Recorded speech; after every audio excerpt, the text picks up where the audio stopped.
Have you ever sent a message that was never received? Or have you ever been sent a message that you did not receive? That happens. Well, just a year or so ago, for the celebration of St. Valentine's Day, there was a whole series, tens of thousands of messages that were sent on Valentine's Day that were never received. The company that sent it out, I think, was called Synergy or Synerverse, and they had a glitch on, of all days, St. Valentine's Day. Those messages were released when they finally fixed the glitch in November. So little messages in early November were going out saying, "Happy Valentine's Day, won't you be my Valentine, you're my sweetheart," and all of this. Many of the couples had already broken up because they hadn't heard from one another and presumed, ignored me on Valentine's Day. The importance of a message being received in a timely fashion is what we reflect on today. Because God has sent us a message, not a text message, a heavenly message that God had been trying to get through to Israel and to the world for thousands of years. And finally, God decided to send the final message, namely the Word.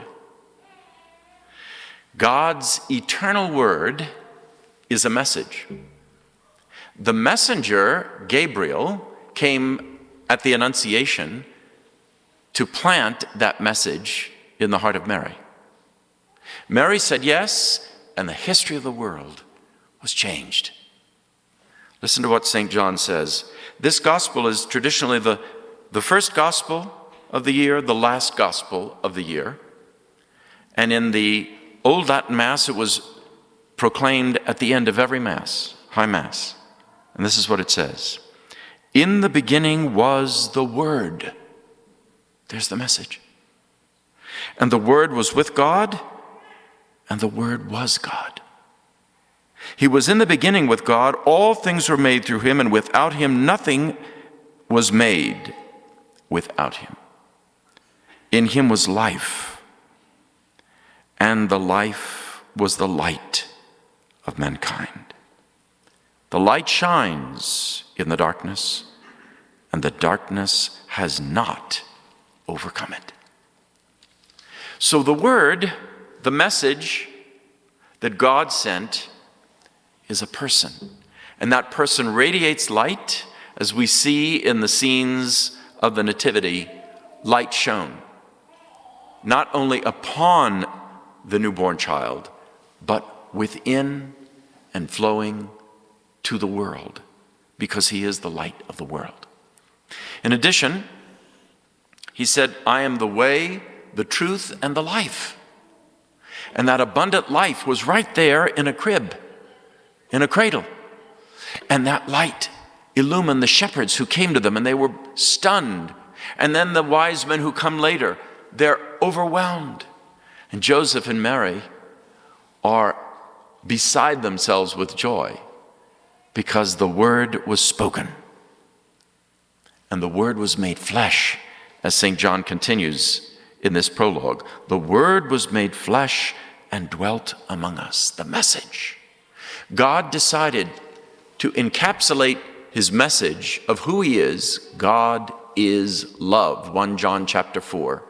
God is love. God encapsulates the message in human flesh. That's how he thought. After several thousand years trying to get the idea of the Messiah to his people, he chooses to do so by wedding divinity with humanity. The Word made flesh.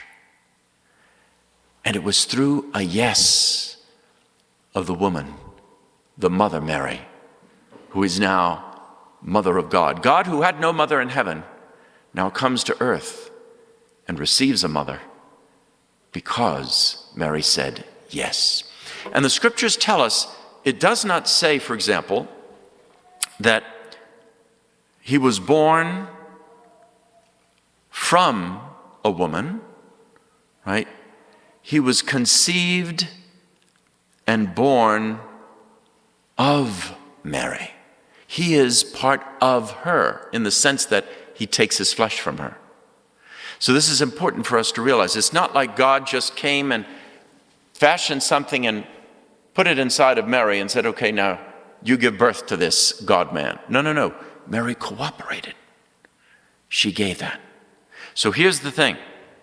If there is a message, and we know there is, the word, then we have to respond to the message, right? Because you can send out a text message and never know if the person ever received it if you do not respond. You have to respond to the message, and then the third part is, so there's the message, responds to the message, and finally act on it. St. James says that so beautifully. You have to act on the word. It's not enough just to receive it and say, yes, I received your word, Lord. You have to do something about it. And that's why Mary is so important to us. Mary is the model of acting on the word. So as we begin a new year, let us give God our yes, as our mother did. Because not only is Mary the mother of Jesus, Mary is our mother too. Because we are part of a mystical body, right? And this mystical body has a head, namely Jesus. And the head has a mother. And he said, behold your mother on the cross when he completed his work of salvation. So I conclude with this meditation from a wonderful sister of the Most Holy Sacrament, Sister Justina Baker, which she entitled, The Baker Woman. The baker woman in her humble lodge received the grain of wheat from God. For 9 whole months the grain she stored, behold, the handmaid of the Lord. Make us the bread, Mary, make us the bread. We need to be fed. The baker woman took that road that led to Bethlehem, the house of bread. To knead the bread she labored through the night, and brought it forth about midnight. Bake us the bread, Mary. Bake us the bread. We need to be fed. She baked the bread for 30 years by the fire of her love and salt of her tears, by the warmth of a heart so tender and bright, and bread was golden, brown, and white. Bring us the bread, Mary. Oh, bring us the bread. We need to be fed. After 30 years, the bread was done. It was taken to town by her only son. The soft bread was given free to the hungry people of Galilee. Give us the bread, Mary. Give us the bread. We need to be fed. For 30 coins, the bread was sold, and 1,000 teeth so cold tore it to pieces on a Friday noon when the sun turned black and the red the moon. Break us the bread, Mary. Break us the bread. We need to be fed. And when she saw the bread so white, the living bread she had made that night, devoured as wolves might devour our sheep, the baker woman began to weep. Weep for the bread, Mary. Weep for the bread. We need to be fed. But the baker woman's only son appeared to his friends when the 3 days were done, on the road to Emmaus led, and they knew him in the breaking of the bread.